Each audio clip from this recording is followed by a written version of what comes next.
Hey guys, Jeremy Wilson here. I'm glad you stopped in to take a look. Today I want to discuss with you something that I find to be a problem in the market and in home living. And as a disclaimer, I gave it this name. So if you don't like it, reach out to me and give me a suggestion to best describe this, and I'll be more than happy to take it into consideration.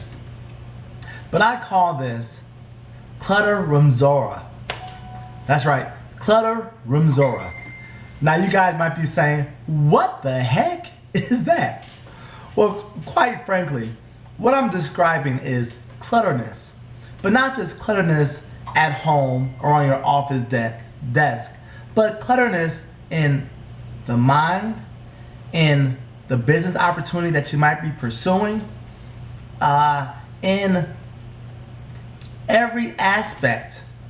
So today, I want to discuss three things, three symptoms of Cluteremzoria, and how you can identify if you might be dealing with these symptoms, and two, what cures can you find to overcome Cluteremzoria? So here we go. The first one is clutterness in home and in workspace. Now the reason why this is so important, because when you have clutterness in your home and in your workspace, you lose your focus. I'm going to share with you something that I found interesting off of a Princeton University Neuroscience Institute research. They published this in January, and it says multiple stimuli present in the visual field at the same time compete for neural representation. Now you might listen to that and say, again, don't understand it, don't get it. So let me paraphrase it for you. And really what it means is, when you have clutterness around you and on your desk, and you have notifications going off on your Facebook or Instagram or email, it divides the attention in the mind. And when you're dividing attention, you lose your focus. You can't really be as successful or as productive, because you're constantly looking over here, looking over there, or seeing this message and saying, I gotta do something about it. It's driving me crazy. So you end up spending more time diverting your attention than actually pursuing your goals and fulfilling your tasks. So that's the one thing. So as you're watching this, I want you to think for a second and say, do I have this problem? Is my life cluttered? Is my closet cluttered? Is my desk that I'm working at cluttered? And if so, what can I do about it? How can I cure this part of Cluteremzoria? Cluteremzoria. And what you could do is real simple, but for many people it's just hard to do. Turn off your notifications, first of all. When you're engaging in work and you're trying to fulfill a task, you need to really focus on what you're doing. So turn off your notifications. If your workspace is dirty and cluttered, clear it off. Take everything off your desk except for the essential tools that you need, and then, you see that? No. And then work at completing your task. Once your task is over, then what you want to do is go through your files and put them nicely organized on your desk. So you want to leave that towards the end of the day and not at the beginning or during the day. Okay? The next thing I want to talk to you about is clutter in your opportunity. So what I found is that in the market that I'm in, and I'm in a online market, that there is so much clutter. And what that has caused is people not trusting the opportunity. So they don't know which way to go.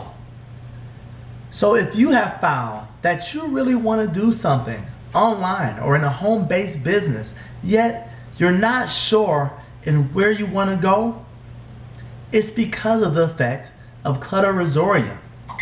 You see, in a marketplace that is cluttered with so many opportunities, a lot of times scams begin to infiltrate.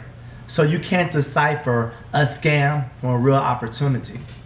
So if that's one of your symptoms, here's the cure. Again, these are all things that you could take care of today and decisively. So what you want to do is simply look at the results.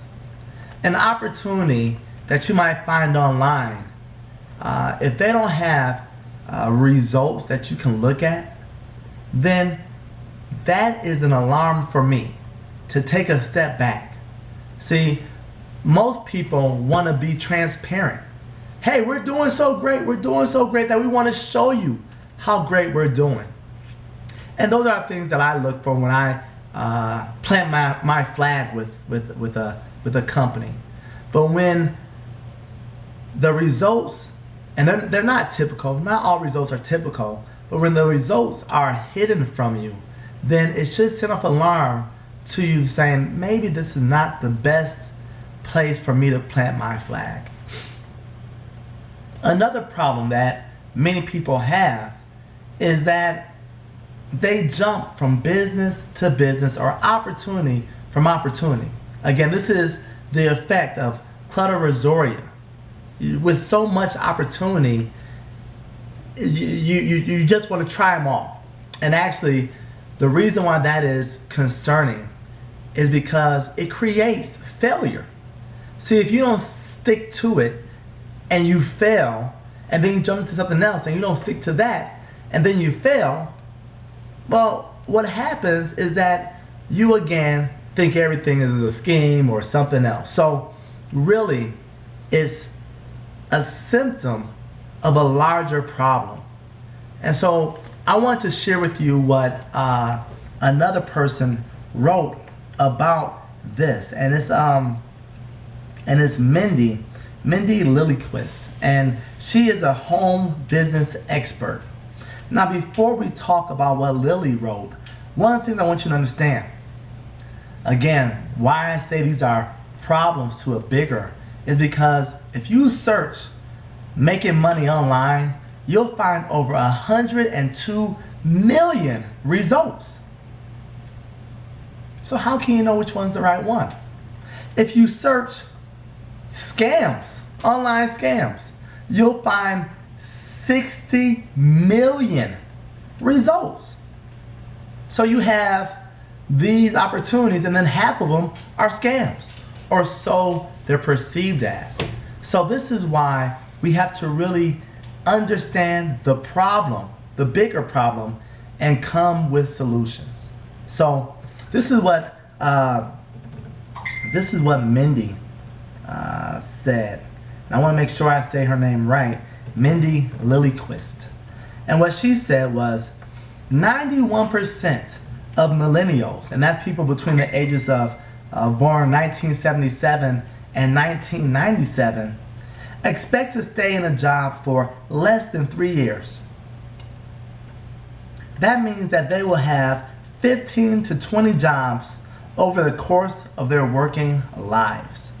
Now, the reason why this is bad is because this is what the people who are hiring find. They say that, and this is what human resourcers say. They say that for applicants, job instability on a resume could come at a cost of a dream job. Experts have warned that recruiters screen out chronic job hoppers instead of seeking prospective employees who seem to offer longevity. Talent acquisition managers and head of human resource make a valid case for their wariness of resumes filled with 1 to 2 years talents.